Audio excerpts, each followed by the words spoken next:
Ow. Sakit niya. Sakit niya. Sakit ng bukol. I check my WBC. Sabi niya, paano ka nabuhay? Your WBC is 0. If I do not put out this video, I will just die. The news will be, Dr. Willie died one day. He did not tell his followers. He lied to his followers. I owe it to the Filipino people to be honest to them. I owe it. Mahal na mahal na mahal na mahal na mahal na mahal na mahal na mahal ko kayo po lahat. I think I got all this pain from negative thoughts, negative emotion, from all the hurt, from all the bashing I got from the 2022 vice presidential campaign. I got so many bashing. If you pray for me, I think I will get well. If you keep on bashing me, I think I will die. Hindi nyo naiintindihan kado ko kayo kamahal. Bawat takbo ko para po sa inyo, hindi para sa akin. Anong ginawa nyo? Binas nyo na ako ng binas. Sumaba sobrang loob ko. May isang basher nagsabi sa akin, Doc Willie, even if you run 10 times again and again, you will lose again and again and again. What did I do to you? Why do you hate me so much? I saw my mom. My mom died. Nandun siya. Kinukuha na niya ako eh.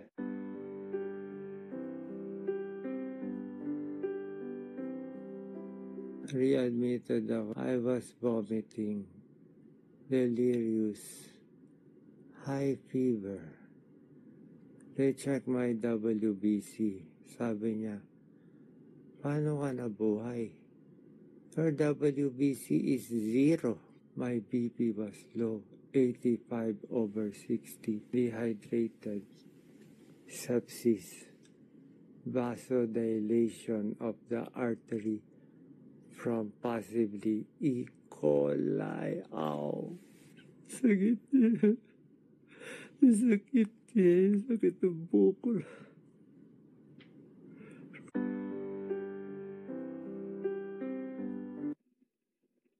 Kamusta po sa mahal kong followers? How are you? Update ko lang po kayo sa condition ko, ha? Walang iyakan muna. Buhay pa naman ako. So today, ginagawa ko tong video, September 11, 2024. What time is it? 11 a.m. 10 a.m. Okay, 10 a.m.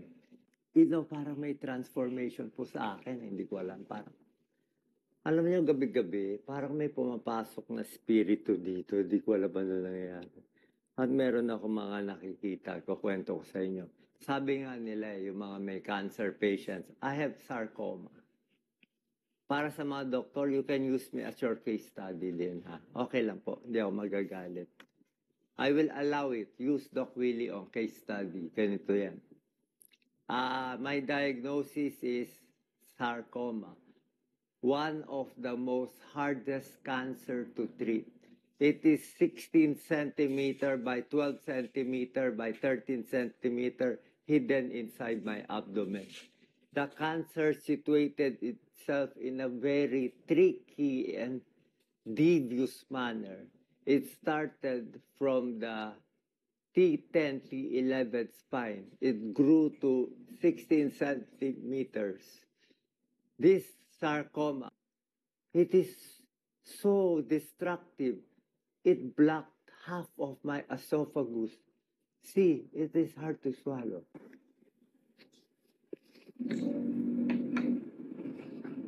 Ayaw pumasok.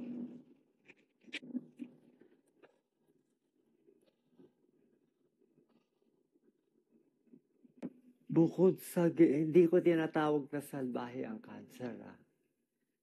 Pinilak niya yung esophagus ko. Tapos ang ginawa ng sarcoma, inipit niya yung aking right atrium. It also blocked my right atrium, almost compressing my heart. Look at my veins. And worst of all, you know what happened? This sarcoma is almost closing my inferior vena cava. My feet, grade 3 edema, swollen feet yesterday. Today, grade 1 edema only. See, grade 1 edema. Grade 1, grade 2, up to here. It's a pitting edema. See, it's a pitting edema. Look at my legs. It's pitting edema. Tisa, tama na. Nakakatakot na yan. So I will show you. Sa lahat po na may cancer, I will speak in English. So everybody in the world will be inspired.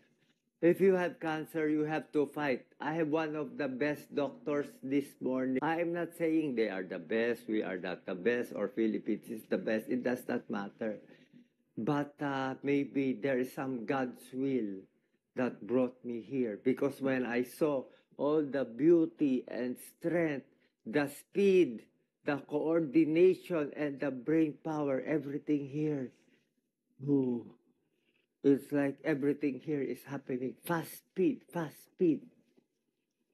Here, in 2 days, they will get all your labs ready. On the 3rd day, they will kill the cancer.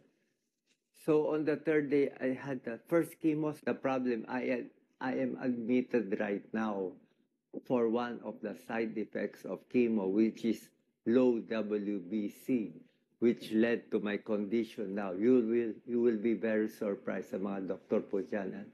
For those doctors and health workers watching, my diagnosis right now is neutropenic sepsis. So,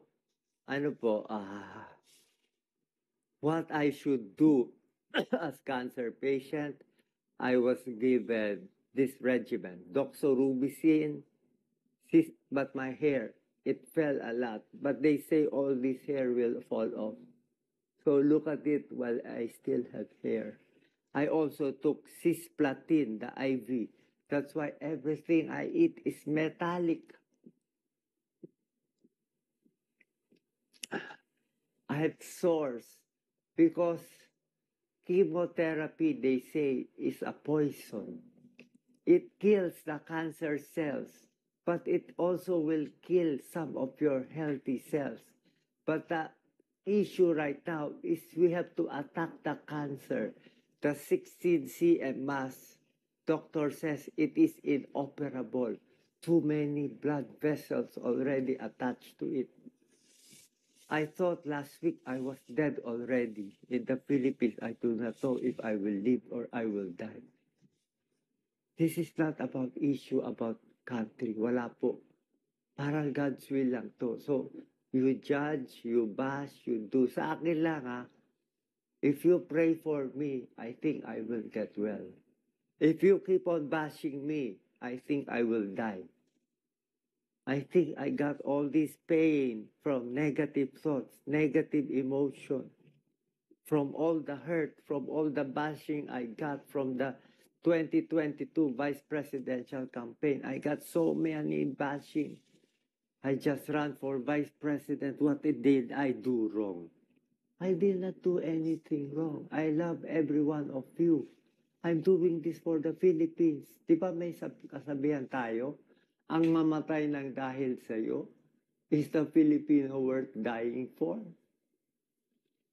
Gusto ko tumakbo, pero paano ka tatakbo? Sabi ng doktor ko, Kenneth, hindi ka na makakahabol. You have no more time. I need 2 to 3 months before they say if I will live or I will die. I was close to death 2, 3, 4, 5 times. I was having visions of war already. They say I was delirious. They say I was insane. I had many mental exams. So ito po, this is what you do. You have cancer patient. You have to try and try, get the best doctor, get the best diagnosis wherever in the world, US, UK, wherever you go. Nahihiya, I am just ashamed. You know why? Because I am lucky to have some money and people supporting me. You know my medicines, how expensive? I'm taking meropenem Carbapenems, one of the highest antibiotics. But our countrymen are very poor. They do not have health care. They are just dying there from the corruption of politicians. I'm sorry. Nakita nyo, why is my voice like this? Why is my voice like this? Wala na ako boses. Na-dry na ako. Paus na ako. The old Doc Willie is gone. The duwag Doc Willie is gone. This is the new Doc Willie. This is the matapang Doc Willie Ong. Kaya pag sabihin nyo, duwag at pagtok si Doc Willie, yun yung luma, ha? Iba na to. Pasensya na po, mga politiko, masasagasaan ko na kayo ngayon. Anyway, pagat ko dila ko, mali siguro sinabi mo, Doc. Anyway, I'm dying. I don't care anymore. I don't care. I will tell you the truth. Politicians are corrupt in the Philippines. Sorry po kaibigan ko kayo lahat. Pasensya na po. Nagkaka-vision ako kagabi. I asked my doctor, every night I dream there is a black hand trying to attack me. You can say I am crazy, okay lang. I do not have fear anymore. I don't care if you bash or like me anymore. I will tell you the truth. Let me drink a little rose.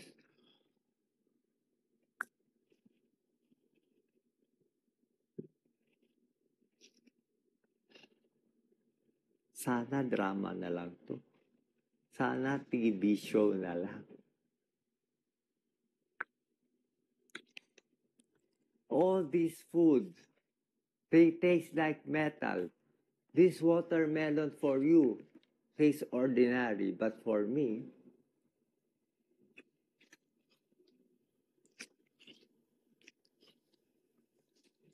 watermelon and dragon fruit for bowel movement.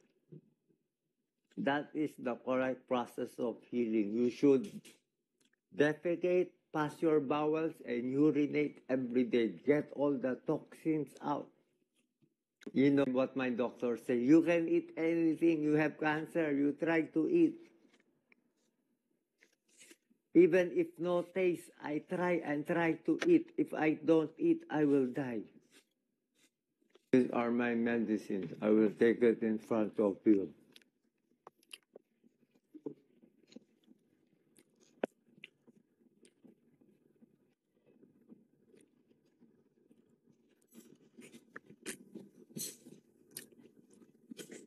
My relatives do not want me to make this video, but I said I owe it to the Filipino people to be honest to them. I owe it. Mahal na mahal na mahal na mahal na mahal na mahal na mahal na mahal ko kayo po lahat. Hindi nyo naiintindihan kado ko kayo kamahal. Bawat takbo ko para po sa inyo, hindi para sa akin. Unang campaign ko, wala akong gastos kahit na pangalawa, wala akong gastos, wala akong niloko, wala akong inaway. Anong ginawa niyo? Binas niyo na ako ng binas. Sumaba sobra loob ko. Filipinos should be more caring, more honest. That's why we have all these hardships.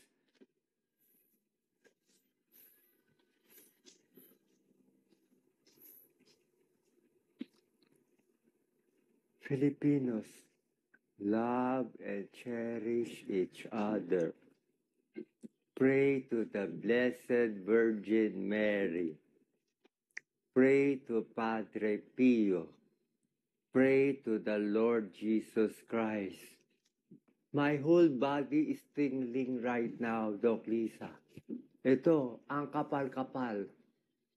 It's like a spirit came here, all over here.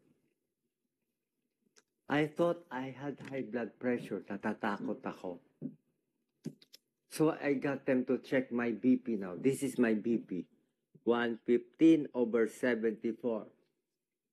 My BP 3 days ago is only 85/50. 3 days ago, I was vomiting, shouting, delirious. Heart rate is always 118, temperature 36.8. Hindi po ako nagloloko. Hindi to bola-bola. Life and death to. Baka bukas patay na ako. If I live, I will live for you. I will live for every Juan de la Cruz. We need good people to run. Good people to run as senator, president, congressman, lahat. We should love the earth. No to mining. We should tax the correct people. Stop the corruption. Look, the Philippines is so rich. You politician, you bribe the people. You give them money to vote for you. You keep them stupid. You want them stupid. Take this. Low phosphate po ako, lactulose, low phosphate, spironolactone Lasix, diflam lozenges for the throat, ayoko ako lang gagaling. Naiiyak ako. I was crying because they had the best health care. Our Filipinos have no health care. This is the new Doc Willie. Sorry for those watching. I have to do this. This is my mission. Live or die, I will be true to myself. The only reason to live is I love my daughter, Catherine. I want to live. I love Yen Yen. I love Jelly. I love Lisa. I love Ryan. I love Mark. I love all the nurses here. I also love all the politicians here. You are my friends. Di ba kaibigan tayo? Pero masakit sa akin na namamatay yung mahihirap natin. Everything I do for you. Ako na nga pinakamalinis na ginagawa. Minababoy niyo pa ako. May isang basher nagsabi sa akin, Doc Willie, even if you run 10 times again and again, you will lose again and again and again. What did I do to you? Why do you hate me so much?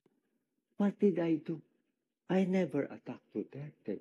I never attacked PBM. I never attacked Larry. I never attacked Pico. I am nice to them. I interview them. Is the politics just a game? What is happening to me? I will tell you what is happening. In the past few days, parang marami ako napapanipinipan kasi. I saw my mom who is died. My mom died, nandun siya. Tinukuha na niya ako eh. All my 60 years old, I serve Filipino people. Lahat ng charity, all my charity work in Salamat Doc, in Makabayan Doctor, in doing charity work in Pasay Filipino Chinese for 25 years. We always give it to the Filipinos. We will talk medicine. They say I am crazy, but my serum ammonia is normal. Ano ba naramdaman ko ngayon, Lisa? Parang nanginginig ng buong katawan ko. So, anyway, I will decide if I put out this video or not. Pero this is how I feel. If I do not put out this video, I will just die. The news will be, Doc Willie died one day. He did not tell his followers. He lied to his followers.